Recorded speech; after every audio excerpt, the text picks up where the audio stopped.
Aujourd'hui, j'ai décidé de faire une chronique macho. Je vais vous parler du salon de l'auto qui a lieu en ce moment même au Ezel, avec au Palais 10 We Are Mobility, consacré aux nouvelles solutions de mobilité urbaine. We Are Mobility. What the fuck? Organiser un salon de l'auto et de la mobilité à Bruxelles, la ville la plus embouteillée d'Europe, c'est aussi con qu'organiser le salon de la lingerie en Arabie Saoudite ou une conférence sur le bien-être en Corée du Nord. D'ailleurs, pour aller au salon de l'auto, t'as mieux fait d'y aller en transport en commun. Car en voiture, t'en as pour au moins 1 heure d'embouteillage. Mais bon, comme 95% des Belges, je préfère être coincé au volant de ma voiture plutôt qu'être dans un bus ou un tram qui avance, certes, mais qui stink. Donc, après 1h30 dans le trafic, à écouter en boucle l'intégrale de Stromae, vu sa longue carrière, j'ai quand même dû me farcir 12 fois de suite. Alors on danse, formidable, et papa où t'es, j'atteins enfin le Graal. Là, honnêtement, j'ai pas été déçu.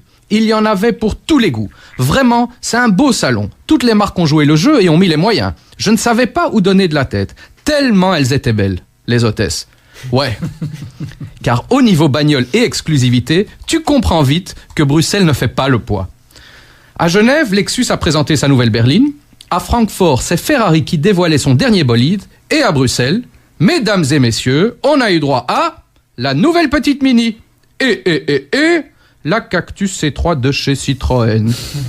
Et puis, cette année, il y a un truc super tendance. Le 4x4 hybride. En gros, c'est un tank de 2,5 tonnes qui roule sur batterie, donc écolo, jusqu'à 30 km/h. Ensuite, il passe au moteur à essence et pollue 20 fois plus qu'un semi-remorque. Conclusion, quand le mec qui roule en Cayenne hybride te jure par tous les dieux qu'il est super écolo, c'est aussi crédible que Conchita Wurst qui te jure qu'elle est hétéro. Enfin bref, vous l'aurez compris, ce genre de manifestation, c'est pas trop mon truc.